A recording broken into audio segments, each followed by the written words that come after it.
તો તમારે તાત્કાલિક નજીકના પશુ દવાખાનાના ડૉક્ટરશ્રીને બોલાવી અને એની સારવાર કરાવી લેવી, જેનાથી આપણે જે સગર્ભા પશુ એના સમય પહેલાં તરવાઈ ન જાય, એ બહુ કાળજી રાખવા જેવી બાબત છે. ખૂબ સરસ. ડૉક્ટર સાહેબ, આ ઋતુમાં પશુને કેટલીક વાર નવડાવવા? હા, આ પણ અગત્યની બાબત છે કે દિવસની અંદર આપણે 2 થી 3 વાર પશુને નવડાવવા જોઈએ, પરંતુ એક ખાસ કાળજી રાખવાની કે ભર ગરમીની અંદર બપોરના 12 થી 4ના સમયની અંદર નવડાવવાની ન જોઈએ, કારણ કે એના લીધે શું કે એ બે વાતાવરણ બદલાઈ જાય એટલે ઘણી વખત એનાથી પણ જાનવરને લૂ લાગવાની શક્યતાઓ રહેતી હોય છે. એટલે આપણે સવાર અને સાંજનો સમય લઈ અને એને 2 થી 3 વાર પશુને નવડાવવા જોઈએ. ડૉક્ટર સાહેબ, આ જે આપણે લૂ લાગવાની વાત કરી, એ લૂ લાગે ત્યારે શું કરવું જોઈએ? હા, લૂ લાગે એટલે આપણને ખ્યાલ આવી જશે, પશુનું જે વર્તન આખું બદલાઈ જશે, પશુની અંદર બેચેની અનુભવશે, પશુના શરીર ઉપર તમે હાથ મૂકો તો તમને તાવની અસર દેખાશે, તો તમારે તાત્કાલિક ધોરણે એના ઉપર જે કંતાન નાખી દેવું જોઈએ પશુના શરીર ઉપર, એના ઉપર પાણીનો છંટકાવ કરવો જોઈએ, એની અંદર મીઠું પણ એ પાણીની અંદર ઉમેરી અને એના ઉપર આખા શરીર ઉપર જો લગાવવામાં આવે તો આપણે લૂથી બચી શકાય. પરંતુ જો તમને એમ લાગે કે આ પરિસ્થિતિ આપણે જે કંટ્રોલ બહાર છે કે વધારે પડતું જાનવરને તાવ આવી ગયો છે, તો તાત્કાલિક પશુ ચિકિત્સા અધિકારીને બોલાવી અને એની યોગ્ય સારવાર કરાવી અને એને આરામ મળે એ જોવું જરૂરી છે.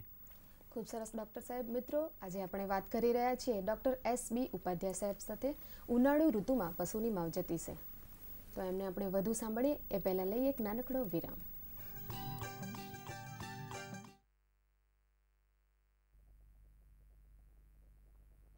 सब्जी में मसाला ज्यादा है, कितनी बार कहा है कि जितनी जरूरत हो बस उतना ही डाला करो. अरे मुझसे तो ऐसा कभी कभार होता है, और तुम जो हमेशा खेत में अनाप शनाप कीटनाशक डालते हो उसका क्या? ठीक ही तो कह रही है बहू. देख, खेत में उतनी ही दवा डाल जितनी जरूरत हो.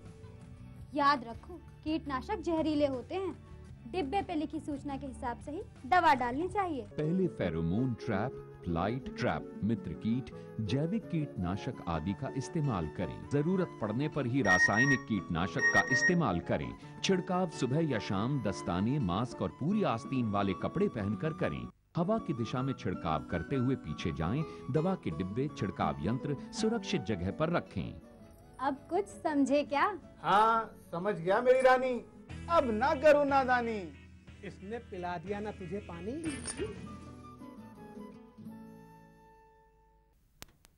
ઓ બેન, ગુડ મોર્નિંગ. આપનું ગેસ સિલિન્ડર ક્યાં રાખું? આટલા સવારમાં હજી તો ડીલરની દુકાન પણ નહીં ખુલી હોય. અરે, ગોડાઉન થી સીધો લઈને આવું છું જી, ફ્રેશ માલ. અને ડીલર થી સીલ ચેક કર્યા વગર લઈ આવ્યા? નથી લેવું. અરે ના લો, મારે શું હે?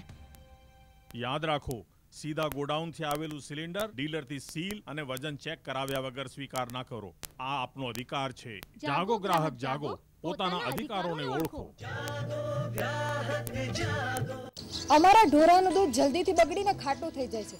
આનું શું કારણ? દૂધાળુ પશુ તંદુરસ્ત અને નિરોગી હોવું જોઈએ. દૂધ દોતા પહેલા આવ અને આચરને સ્વચ્છ પાણીથી ધોઈ સ્વચ્છ કપડાથી સાફ કરવા. દૂધ દોનારે સાબુથી હાથ ધોવા તેમજ દોહન ક્રિયા વખતે સ્વચ્છ કપડાં પહેરવા અને માથે સાડી કે કપડું રાખવું. ત્યારબાદ સ્વચ્છ સ્ટેનલેસ સ્ટીલના વાસણમાં દૂધ દોવું. સ્વસ્થ અને નિરોગી પશુઓનું દૂધ સ્વાદિષ્ટ અને સુગંધવાળું હોય છે. સ્વચ્છ દૂધ તમને વેચાણમાં ફાયદો કરાવે છે.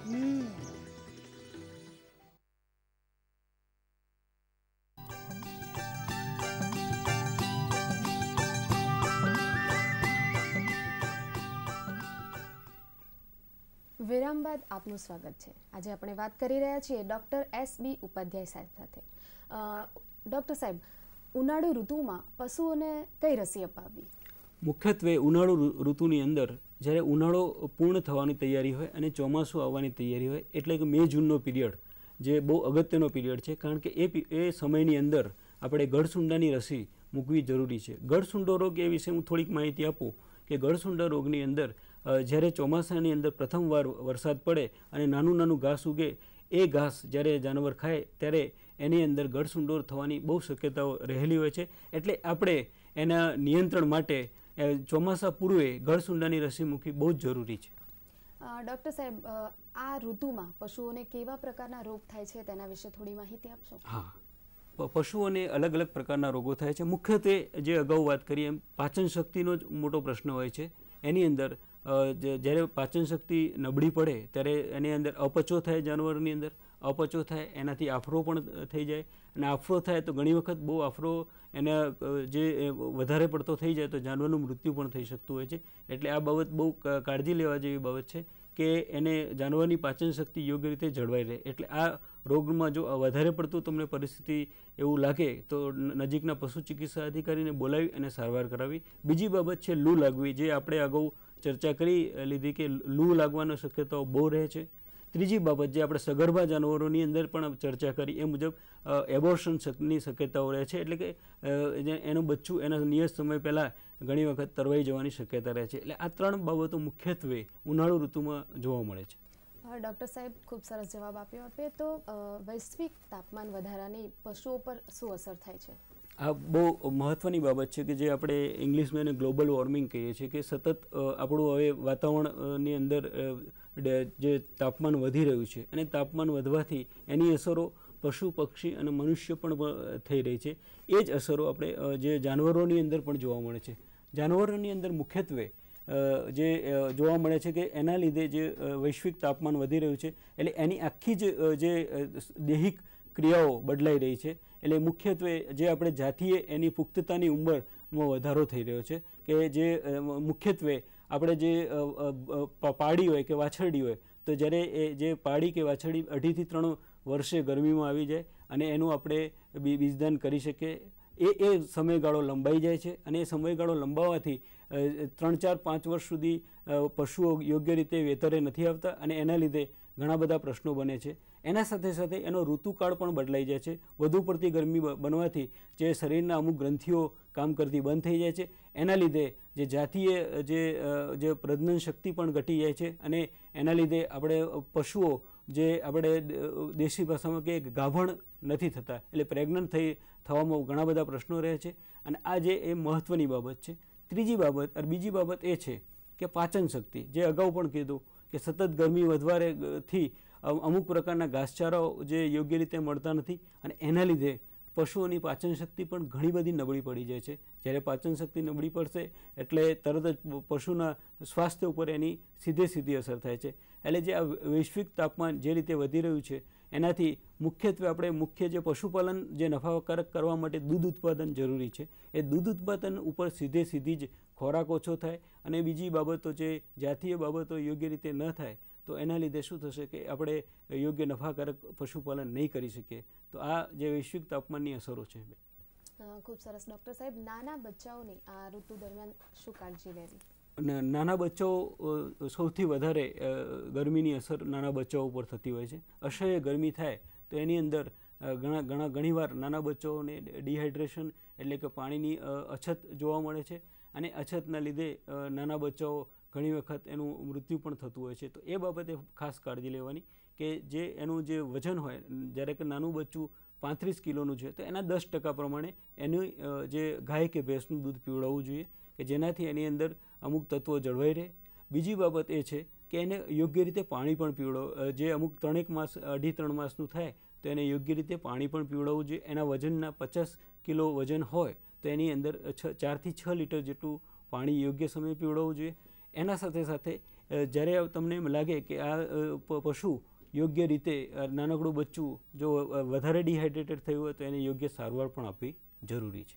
ડૉક્ટર સાહેબ, ઉનાળુ ઋતુમાં પશુઓ માટે ઘાસની અછતનો સામનો કેવી રીતે કરવો તેના વિશે થોડી માહિતી આપી? હા, એ બહુ અગત્યની બાબત છે, કારણ કે આપણે હાલ જે જજુમી રહ્યા છીએ કે વરસાદ ઓછું છે, ચોમાસું ઘણું બધું ઓછું પડતું હોય એટલે ઘાસચારાની અછત સતત વર્તાતી રહે છે. તો હું પશુપાલકોને એક નમ્ર વિનંતી કરીશ કે તમારે ઘાસચારાનો બગાડ અટકાવવાની અછત હોય કે ન હોય એ જરૂરી છે. એના બાબતે હું તમને જણાવીશ કે ઘાસચારામાં યોગ્ય આપણે ઘાસ કાપવાના સૂડાઓ હોય છે. એ ઘાસ કાપવાના સૂડાઓથી આપણે નાના ટુકડા કરી અને એનું નિરણ કરવું જરૂરી છે. એ નિરણ કરતાં પણ એ બાબત ધ્યાન રાખવાની કે એ નિરણ કરો ઘાસચારાનો, એની અંદર તમારે એને ગમાણ અથવા ટોપલાની અંદર ઘાસચારો નાખવો જરૂરી છે. કારણ કે શું થાય છે કે પશુઓ જ્યારે ખોરાક લેતા હોય છે ત્યારે એ પશુઓ એના માથાથી એને જે ખાતા હોય એટલે એ ઘણું બધું વિખેરાઈ જાય છે ઘાસચારો, અને એના સાથે સાથે એ વિખેરાઈ જાય એટલે આપણે એનો બગાડ ઘણો બધો થતો હોય છે. એટલે ઉનાળુ ઋતુની અંદર આ બહુ ખાસ કાળજી લેવા જેવી છે. બીજી બાબત એ છે કે આપણે જ્યારે આપણી પાસે ચોમાસા દરમિયાન લીલો ઘાસચારો ઘણો બધો ઉપલબ્ધ હોય ત્યારે એનું આપણે સાઇલેજ બનાવી શકીએ છીએ. સાઇલેજ એ પ્રકારનું હોય છે કે જે ઘાસચારાને આપણે જેમ અથાણું બનાવીએ આપણે માણસો એ રીતે મનુષ્યની અંદર એ રીતે આપણે એક અથાણું છે સાઇલેજ, એ અથાણું બનાવી અને પશુ માટે સંગ્રહ કરી શકાય છે અને એ સંગ્રહ કરી અને આપણે જરૂર પડે એમને આપી શકાય છે. આ બાબત બહુ ઘણી જરૂરી છે. કે ખૂબ સરસ ડૉક્ટર સાહેબ, આપે ખૂબ સરસ માહિતી આપી તે બદલ હું ડીડી ગિરનાર તથા ખેડૂત મિત્રો વતી આપનો ખૂબ ખૂબ આભાર માનું છું. નમસ્કાર પશુપાલક મિત્રો, આજે આપણે જાણ્યું કે ઉનાળુ ઋતુમાં પશુ પર ગરમીની કેવી અસર થાય છે, તેમના રહેઠાણ કેવું રાખવું, ખોરાક અને પાણી કેવા આપવા વગેરે બાબતો વિશે. તો આશા રાખું છું કે આ બધી માહિતી આપ સૌને ખૂબ ઉપયોગી નીવડે. તો ફરી મળીશું એક નવા જ વિષય સાથે. ત્યાં સુધી નમસ્કાર.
મુખ્યમંત્રી આનંદીબહેન પટેલે ભાવનગર જિલ્લામાં શિહોર ખાતે સૌરાષ્ટ્ર પ્રદેશના કૃષિ મહોત્સવનો શુભારંભ કરાવ્યો હતો. મુખ્યમંત્રીએ આ પ્રસંગે જણાવ્યું હતું કે રાજ્યમાં કૃષિ મહોત્સવો થકી ખેડૂતો આધુનિક કૃષિ પદ્ધતિ તરફ વળ્યા, પરિણામે રાજ્યનો કૃષિ વિકાસ દર 11% જેટલો થવા પામ્યો છે. તેમણે જણાવ્યું હતું કે ગ્રામ્ય વિસ્તારોમાં A+ મેપિંગનો નવતર પ્રયોગ શરૂ થવાને પરિણામે પણ કૃષિ ઉત્પાદનમાં વૃદ્ધિ થવા પામી છે. A+ મેપિંગને પરિણામે ખેડૂતોને પોતાના ખેતરમાં જમીનને અનુકૂળ પાક લેવામાં વૈજ્ઞાનિક ઢબે માર્ગદર્શન મળતું થયું છે. આનંદીબેન પટેલે જૂનાગઢ કૃષિ યુનિવર્સિટીના રેડિયો સ્ટેશનનો પ્રારંભ કરાવ્યો હતો. ખેડૂતલક્ષી યોજનાઓની સીડી તથા સાહિત્યનું પણ તેમણે વિમોચન કર્યું હતું. આ પ્રસંગે ભાવનગર જિલ્લાના પ્રભારી તથા ઉર્જા મંત્રી સૌરભભાઈ પટેલે જણાવ્યું હતું કે છેલ્લા 5 વર્ષમાં રાજ્યમાં 4.5 લાખ જેટલા કૃષિ વીજ જોડાણો આપવામાં આવ્યા છે અને વધુ 1 લાખ વીજ જોડાણો આપવામાં આવનાર છે. કૃષિમંત્રી બાબુભાઈ બોખીરિયા તથા અન્ય મંત્રીઓ કાર્યક્રમમાં ઉપસ્થિત રહ્યા હતા.